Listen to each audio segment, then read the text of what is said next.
We are storytelling creatures. We tell ourselves stories about ourselves and about our society all the time. And these stories are like the air we breathe. They're often invisible. They condition our actions, the way we think, the way we see reality, a little bit like the Matrix. But we don't question these narratives. So examples are the idea that science is data-driven, and not based on theories, but based on just hard data or facts. That's nonsense, but it's there is a popular narrative of that, or the free market economies are morally neutral, as if there's no human agency involved, nobody actually designed anything there, nobody's complicit in the results of a free market economy. So narratives in themselves are not a bad thing, because that is our nature. We tell ourselves stories. In fact, we can't live without telling stories about ourselves. And if we had no story to tell about ourselves, our life would collapse into meaninglessness. So we need stories. But the question is, what kind of stories are either true or empowering? And what kind are false and enslaving? And this can happen at a personal level, but it can also happen at a collective level. So the kind of narrative that I'm interested in is political narratives in particular.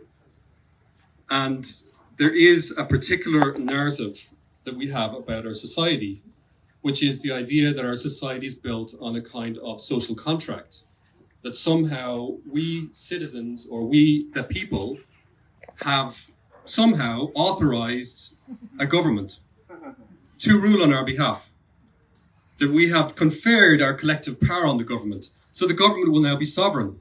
The government will represent the will of the people in everything it does. And political elites use this narrative all the time when they say the people have decided, we're just doing what the people want. And this is, after all, democracy. And so we are embodying democracy. That's what a political ruler will say, or a parliamentarian. We are simply doing democracy. We're just being democratic. We're listening to the people, right? This is how they legitimate what they do every day. We're listening to the people and we do what the people want. We are embodying the will of the people.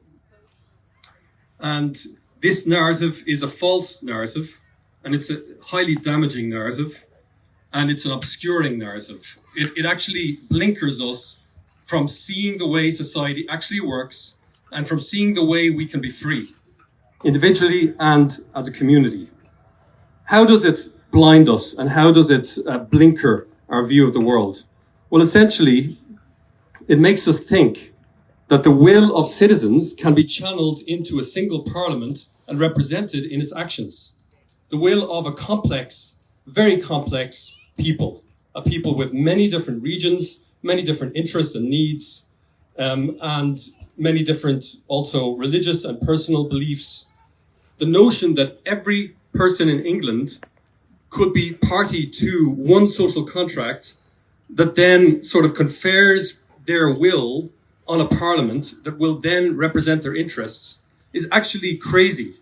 It's actually crazy if you think it through. First of all, we all know that that contract never happened, obviously, right? Because we never had an assembly of the people that did this.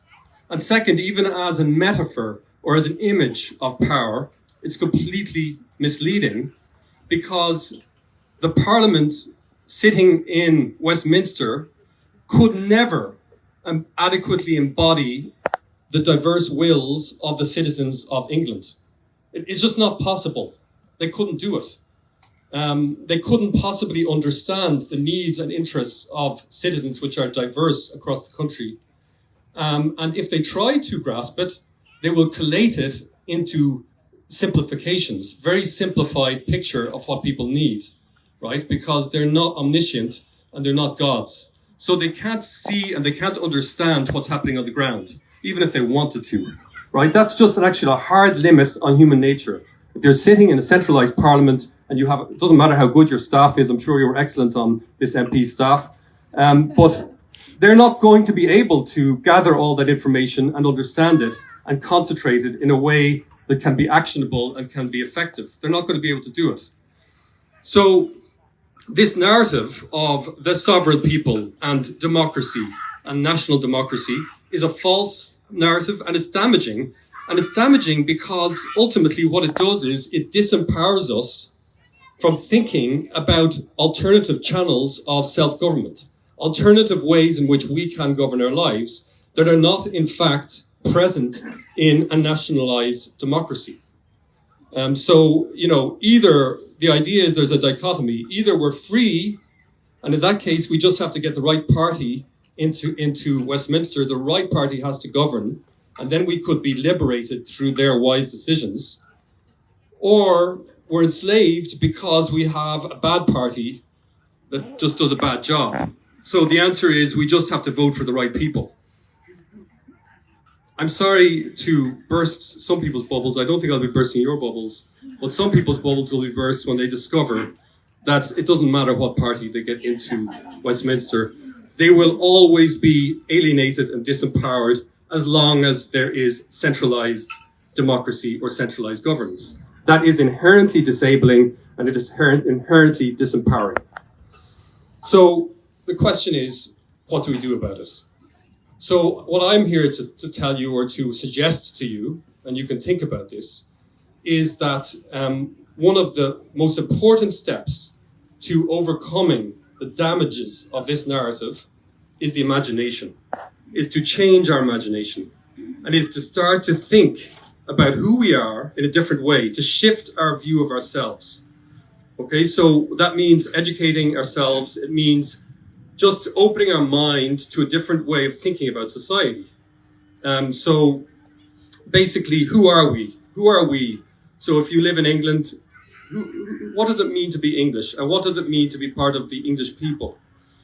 Does it mean to be part of a people that governs itself through a parliament?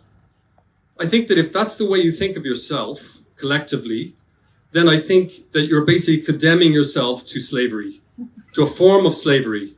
It's a very strong word I'm using, because it could be a soft slavery or soft despotism, where it's ruled through bureaucracy, and then it's just following all these minute rules all the time and being told, I can't do this, I can't do that. But maybe you don't end up in prison, but you can't actually get a project off the ground because some bureaucrat has told you that it doesn't follow the rules, or because you get fined because you showed up at a rally or at a protest. So I don't have a really well worked out alternative to this narrative that I think is so damaging. But I would say this, that whatever narrative that we want to develop in terms of our collective narrative, who we are as a people, I think it has to be a complex narrative, and a lot more complex than the idea that we can have one government that represents us. And I would suggest that an alternative narrative could be something like, we are a complex and multifaceted people with many different dimensions and many different parts, and that these parts have dignity. These parts each have dignity. Not just individuals have dignity, but groups have dignity, right? So I think this is crucial, because the social contract, as we've inherited from philosophers, puts the individual at the center. The individual, and then the individual and the government, right? That's it, the individual and the state. But in fact, we find meaning and purpose in our life by participating in groups, communities, right? Like this group here actually has enriched a lot of people's lives. Okay, so my plea is that when we're considering rewriting this narrative, that we write into the narrative the dignity of groups, the dignity of group life. And so that, for example, right here in this group, there is self-government, right? Right here, there is self-government. Now, you know that, I know that, but the typical story that you hear in the media will not really grapple with that very well. It'll tend to just say the country and the nation. It won't tend to understand that your dignity as a self-governing creature, a human being who can govern their lives, is actually upheld by your participating in groups on a human scale. On a human scale. If you are an individual faced with the state, if you are just a person who pays your taxes and obeys the laws, and that's the extent of your citizenship, then it's a kind of a rump of citizenship. It's a cheap imitation of what real citizenship is, because it's kind of passive. It's just, I'm subject to the rules of the state, and that's kind of the end of it, and it's disempowering. So I think, to sum it up, governance occurs through social groups that are self-organizing.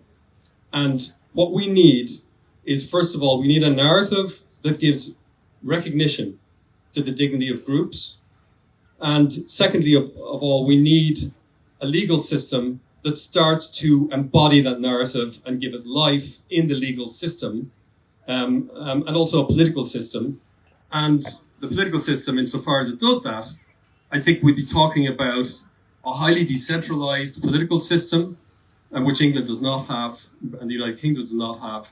And in addition, a system that recognizes robust autonomy for social groups to govern their own lives. And I don't mean just in their kind of the rules that they give themselves. I mean economically, financially. I mean that we don't have to hand over a huge amount of our income to be spent by a national government. I mean that our income, we should have enough available income that we can fund social groups at a local level.